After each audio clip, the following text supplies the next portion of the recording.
पाकिस्तान और बांग्लादेश दोनों south Asian Muslim majority countries हैं। ब्रिटेन के बाद दोनों देश 24 साल के लिए एक ही देश थे। मतलब आज का बांग्लादेश 1971 तक पाकिस्तान ही था। 1971 में बांग्लादेश लिबरेशन वॉर हुआ, जिसके बाद ईस्टर्न पाकिस्तान से अलग होकर पीपल्स रिपब्लिक ऑफ बांग्लादेश बन गया।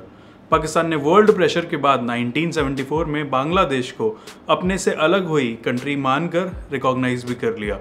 बांग्लादेश एक्चुअली में इंडिया के सपोर्ट से बना था, क्योंकि पाकिस्तान ने ईस्टर्न पाकिस्तान की रीजनल लोकल पार्टी के जीतने के बावजूद उस पार्टी यानी अवामी लीग पार्टी को अपनी गवर्नमेंट बनाने की परमिशन नहीं दी थी, जिस वजह से ईस्टर्न पाकिस्तान यानी उस टाइम के बांग्लादेश के लोगों में नाराज़गी थी। इस डर से ईस्टर्न पाकिस्तान के लोग बड़े पैमाने पर इंडिया में माइग्रेट होने लगे, जिस वजह से इंडिया में बड़ी इमिग्रेशन की प्रॉब्लम्स पैदा हो गई। इसलिए इंडिया ने फाइनेंशियल और मिलिट्री रीजन से ईस्टर्न पाकिस्तान की डिमांड्स को सपोर्ट किया। दिसंबर 1971 में इंडिया और पाकिस्तान के बीच एक वॉर हुआ। बांग्लादेश इस वॉर से एक इंडिपेंडेंट कंट्री बना और पाकिस्तान आर्मी के सरेंडर के बाद ही ये वॉर ओवर हुआ। इसमें इंडिया के वॉर में आने का रीज़न, इंडिया का रोल प्ले आज पाकिस्तान के फेलियर का रीज़न, 6 गुना छोटे बांग्लादेश का पाकिस्तान से ज़्यादा स्टेबल इकोनॉमी होना और वॉर में क्यों यूएस से पाकिस्तान से जाकर मिल गया और कैसे रशिया ने इंडिया को हेल्प किया, हम सिर्फ 5 मिनट्स में ये सब डिस्कस करेंगे। और आप वीडियो को लाइक और चैनल को सब्सक्राइब करना मत भूलना। पूरा बांग्लादेश अपनी फ्रीडम के लिए पाकिस्तान के अगेंस्ट प्रोटेस्ट कर रहा था और उस टाइम के जनरल याह्या खान पाकिस्तान आर्मी को ऑर्डर देकर ईस्टर्न पाकिस्तान यानी बांग्लादेश में फ्रीडम डिमांड करने वाले प्रोटेस्टर्स पर ब्रूटल असॉल्ट कर रहे थे। और इस वजह से लाखों बांग्लादेशी लोग भागकर इंडिया आ रहे थे, मेनली वेस्ट बंगाल, असम, मेघालय और त्रिपुरा जैसी जगहों में। वेस्ट बंगाल में मेजर माइग्रेशन हुआ, जिस रीजन से रेफ्यूजीज़ की भीड़ से वहाँ प्रॉब्लम्स खड़ी होना शुरू हो गई। इतनी प्रॉब्लम्स हो गई थी कि वेस्ट बंगाल ने पीएम इंदिरा गांधी और गवर्नमेंट से फूड और रेफ्यूजीज़ के रहने के लिए हेल्प डिमांड की थी। कोलकाता रेफ्यूजीज़ का सेंटर ऑफ अट्रैक्शन बन गया था, वही कलकत्ता जो फ्रीडम के बाद अपने पैरों पर खड़ा होने के लिए स्ट्रगल कर रहा था। उस पर रेफ्यूजीज़ का ओवरलोड आ गया था और ओवर पॉपुलेशन एक प्रॉब्लम बनकर सामने आ गई थी।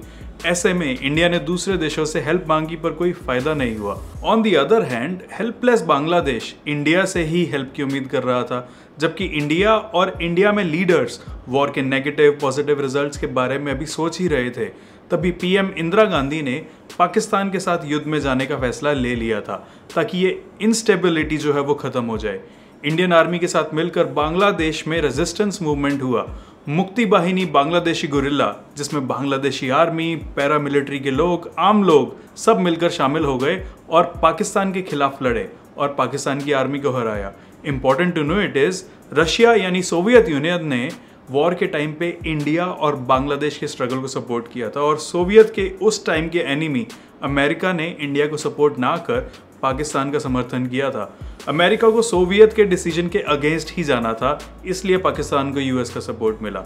16 दिसंबर 1971 को ईस्ट पाकिस्तान में बेस्ड पाकिस्तानी सेना के commander lieutenant general Amir Abdullah Khan Niazi ने सरेंडर के डॉक्यूमेंट्स पर साइन किए। 93,000 से ज्यादा पाकिस्तानी सोल्जर्स ने इंडियन आर्मी और बांग्लादेशी लिबरेशन फोर्सेस के सामने सरेंडर कर दिया और इसे वर्ल्ड वॉर II के बाद का सबसे बड़ा सरेंडर माना जाता है।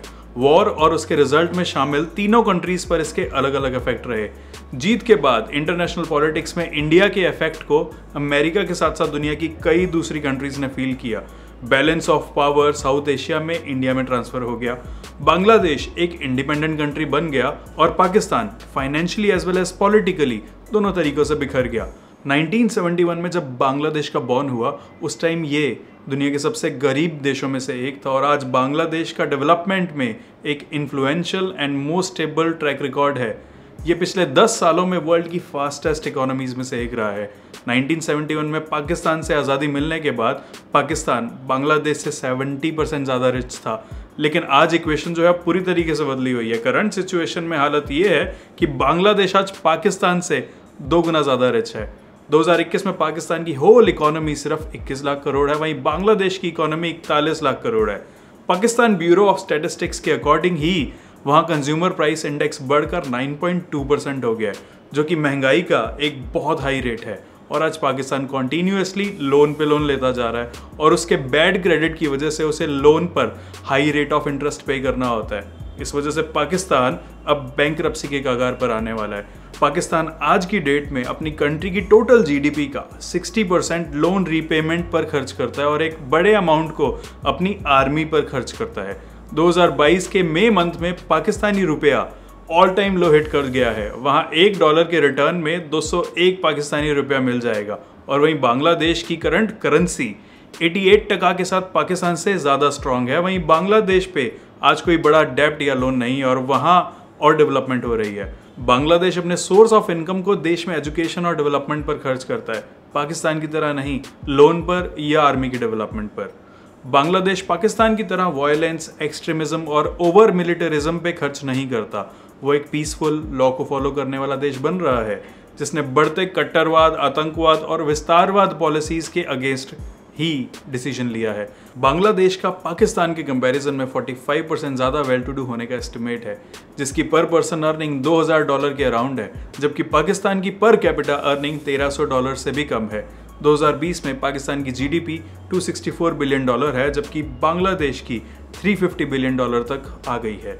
पाकिस्तान $26 बिलियन का एक्सपोर्ट और $38 बिलियन के प्रोडक्ट्स एंड सर्विसेज का इंपोर्ट करता है, जो मैसिवली इंटरनेशनल लोन्स की वजह से डूब रहा है। आज पाकिस्तान सिर्फ चाइना और सऊदी अरेबिया जैसी कंट्रीज और IMF जैसी ऑर्गेनाइजेशंस के आगे भीख का कटोरा ले जाने को मजबूर है। पाकिस्तान 1971 में अपनी शेमफुल डिफीट के बाद भी आर्मी और टेररिज्म करके दूसरी जगहों को हथियाने पर ध्यान लगाने में लगा हुआ है। वो कश्मीर में तो फेल रहे, लेकिन रिसेंटली ही अफगानिस्तान में सक्सेसफुल हुए हैं, जहां आज इनकी वजह से बहुत ही क्रूअलिज्म चल रही है। इन्हीं की तरह अफगानिस्तान आज हर दिन गरीब होता जा रहा है। कश्मीर और अफगान जिहाद के नेम पे हथियारों और फंडिंग देने पर लाखों रुपए खर्च कर दिए जाते हैं। एक कंट्री की डेवलपमेंट जो है वो वहाँ की गवर्नमेंट पर ही डिपेंड करती है और इसके लिए गवर्नमेंट का खुद का स्टेबल रहना बहुत ज़रूरी होता है। पर पाकिस्तान में 22 बार ऐसा हुआ है कि वहाँ की गवर्नमेंट्स अपने खुद के टेन्योर को भी पूरा नहीं कर पाई हैं। वहीं बांग्लादेश कॉन्टीन्यूसली एक ही गवर्नमेंट कई सालों से चला रहा है और जब कोई दूसरा बनता भी है तो वो अपने टेन्योर को एटलीस्ट पूरा कर पाता है। पाकिस्तान में जो भी PM बनते हैं वो ख़राब कंडीशंस के रीज़न से पुरानी गवर्नमेंट की पॉलिसीज़ और फॉरेन लोन को ही ब्लेम देते हैं और यही सब पाकिस्तान में आज भी चल रहा है। इमरान खान भी इन्हीं ब्लेम्स के साथ कुछ साल तक अपनी गवर्नमेंट चला पाए थे और खुद भी पर डे की एवरेज से 1400 करोड़ का लोन लेकर पाकिस्तान के सिर पर दोबारा से डाल गए। जब इमरान 2018 में पावर में आए थे, पाकिस्तान पर 1,01,400 करोड़ का लोन था और आज इमरान के जाने के बाद पाकिस्तान पर 2,35,000 करोड़ का कर्ज है। रिसेंटली ही पाकिस्तान ने IMF से अपनी GDP के 2% यानी 38,000 करोड़ का लोन डिमांड किया और इस बार IMF ने लोन देने से मना कर दिया। खैर, पाकिस्तान को ऑल द बेस्ट। आज के लिए बस इतना ही। आप वीडियो को लाइक और चैनल को सब्सक्राइब जरूर कर दें।